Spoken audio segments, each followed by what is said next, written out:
Now this, one Seattle area teacher admitted she brings politics into her classroom.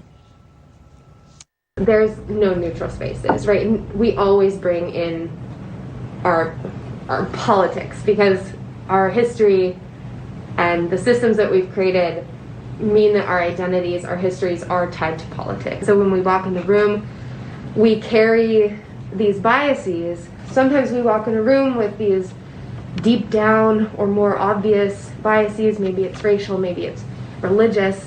They're always with us. All right, Jason Rantz joins us now. You know, she doesn't seem to be upset by the backlash that she's been getting, and also she doesn't seem to accept that people can evolve and change. Yeah, I mean, she seems to be embracing this. I mean, kudos, I suppose, for acknowledging a bias.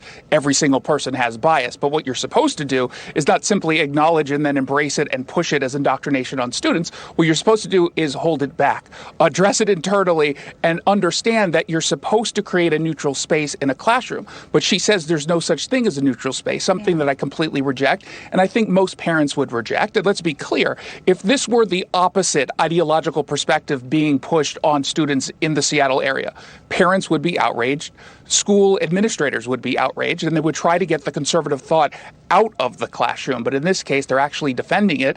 And once I criticized it in a piece, I got accused of promoting violence because my criticism was violence and I'm an alt-right figure or something, which is, of course, ludicrous. Wow. All right. Next one for you. And we're going to show, if you're sitting at home, look at this video.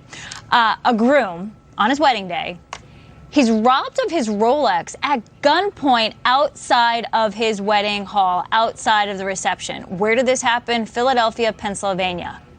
3 men have been arrested. Jason, first off, this has to be organized because how did the thieves know he had a Rolex specifically, right? And then what do we do about it? Yeah, well, number one, it does seem that way, and this is part of a string of robberies that perhaps this is connected to. The thing we do about it is making sure we're actually putting criminals in jail, keeping them in jail. In this case, you had 2 of the 3 that were out on bail for previous crimes involving weapons. And why aren't they there? You have Larry Krasner, of course, the DA, who came out just a few, 2-3 weeks ago, celebrating what was going on, claiming that there's no problems in Philadelphia. He's had to walk that back. In this case, he's calling out the commissioners because they didn't allow for high bail. But let's be clear, they asked for high bail in those 2 cases. They didn't appeal when they got lower bail.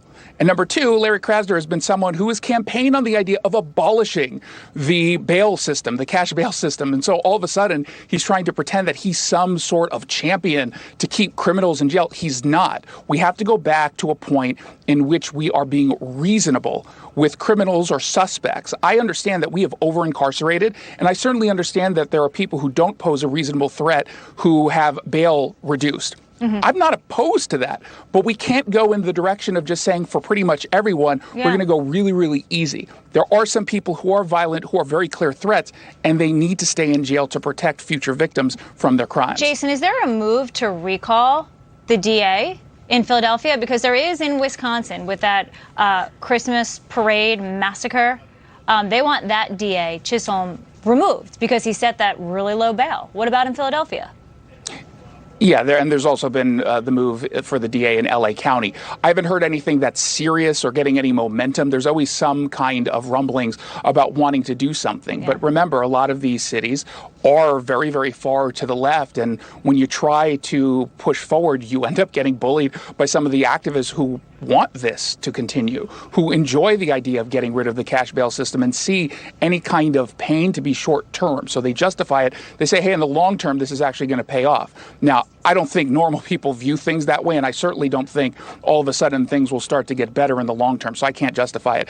I don't know how serious people are about actually going after this guy. They certainly should be putting pressure on this office, and as he's walking some of these statements back and positions back, that at least shows a sign that things are starting to course correct. The question is, can the public continue to put pressure on him? And there's your positive. We're asking everybody for a positive today, and that was yours. Jason, thank you. Good to see you. And let's stay on this school